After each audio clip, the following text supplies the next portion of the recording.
কেমন মানে double double রং মাখাচ্ছে। কিন্তু যথারীতি ন্যাড়াপোড়া করা হচ্ছে। তো অর্ধেকটা হাতটা সরা না। হ্যাপি হোলি বন্ধুরা। আচ্ছা দাও বন্ধুরা, তোমাদের সবাইকে হোলির শুভেচ্ছা জানিয়ে আজকের ব্লগটা শুরু করছি। তো আগামী রাত পোহালেই তো দোল উৎসব। তো প্রত্যেকবারের মতন এবারও কিন্তু আমাদের বাড়িতে শুকনো গাছের পাতা ডাল দিয়ে কিন্তু যথারীতি ন্যাড়াপোড়া করা হচ্ছে। তো অর্ধেকটা জ্বলে যাওয়ার পরে কিন্তু আমি এসে পৌঁছালাম। তো যথারীতি অর্ধেক প্রায় পুড়ে গেছে, আর ন্যাড়াপোড়া মানে অর্ধেকের বেশি হয়েও গেছে। আর এর মধ্যেও কিন্তু আমরা আলু পোড়া দিয়ে দিয়েছি। তো কি বলে জানি একটা দোল উৎসবের কথা, কি বলে আমাদের ন্যাড়াপোড়া আজ আমাদের দোল, এই কাল আমাদের, আজ আমাদের ন্যাড়াপোড়া কাল আমাদের দোল। তারপরে কি বলে, হ্যাঁ পূর্ণিমাতে চাঁদ উঠেছে বলো হরি বল। এত আগুনের তাপ কিন্তু সামনে একদমই যেতে পারছি না, দূর থেকেই এইটুকুই ভিডিও করলাম। তাহলে চলো ঘরে যাই, গিয়ে তারপর তোমাদের সঙ্গে আবার দেখা হবে। চা হয়ে গেছে, চলো ঘরে। এটা ওর মতো পুরে আগুনটা শান্ত হোক। আমরা হিন্দুরা কিন্তু সারাটা বছর অপেক্ষা করে থাকি এই একটা দিনের জন্য। রঙে রাঙিয়ে দিই সবাইকে, বড়দের প্রাণ ভরা আশীর্বাদ, ছোটদের ভালোবাসা নিয়ে দিনটা শুরু করি। হ্যাপি হোলি বন্ধুরা। আচ্ছা দাও বাবা দি হয়েছে। হ্যাপি হোলি বন্ধুরা, তোমাদের সবাইকে দোলের শুভেচ্ছা জানিয়ে আজকের ব্লগটা শুরু করছি। আর তো বাচ্চাগুলো তো দোল খেলা শুরু করে দিয়েছে। লোকজন না পেয়ে এখন আমাকে ওর বাবাকে রং দিচ্ছে। ওর বাবা অবশ্য গেল একটু মন্দিরে পুজো দিতে, এক্ষুনি চলে আসবে। বললো দোল পূর্ণিমার দিনটা আজকে এত ভালো, ভাবলাম মানে ওর পাপা বললো যে পুজো দিয়েই আজকে দিনটা শুরু করি। তো যাই হোক বন্ধুরা, আজকে ভিডিওটা শুরু করলাম। আমার বান্ধবী কিন্তু চলে এসেছে আমাদের বাড়িতে রং খেলার জন্য।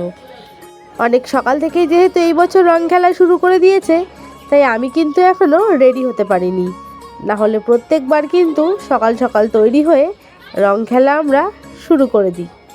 যেহেতু সাজুগুজু করে এসেছে আর এখনও ফটোশ্যুট করা হয়নি, সেই জন্য আমাকে বলছে অল্প রং লাগা, পুরো রং লাগালে মুখটা খারাপ হয়ে যাবে।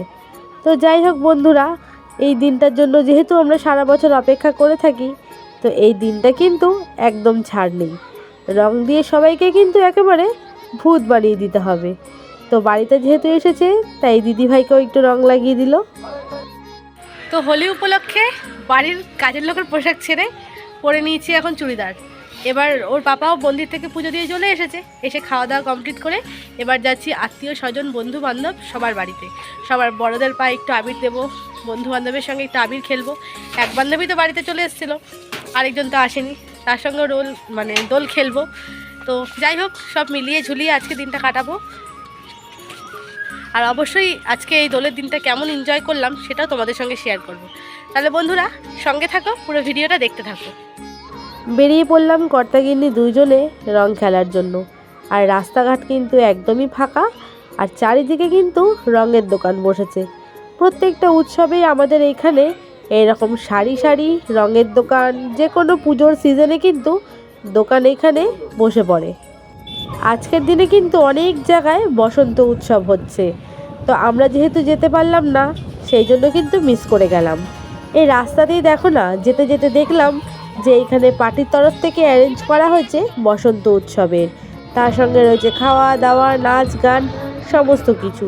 তবে আমরা কিন্তু এইখানে যাই না, যেহেতু অচেনা এলাকা, সেই জন্য কিন্তু আর যাওয়া হয়ে ওঠে না।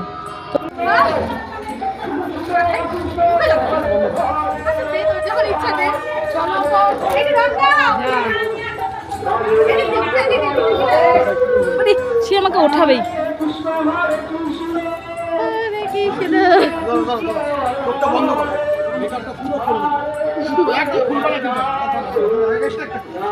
কিয়ান বাবা এখানে ভিডিওটা করে দিবি।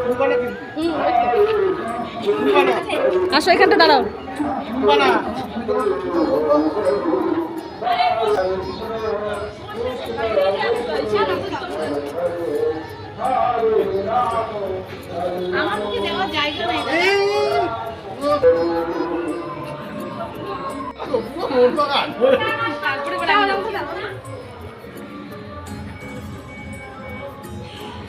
ও আসিয়া করে দিয়েছে আঙ্কেল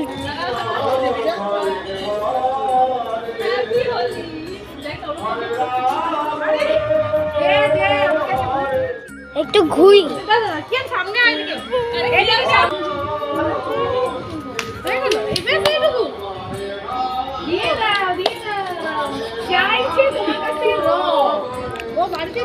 আমাদের এক বান্ধবী যেহেতু শিলিগুড়ি ঘুরতে গেছিলো, তো তার সঙ্গে তো আর দোল খেলা হলো না, তো সেই জন্যই তার সঙ্গে ভিডিও কলে আমরা কথা বলছি। তো সেই দেখে ও কিন্তু প্রচণ্ড মিস করছে, আর আমরাও মিস করছি ওকে।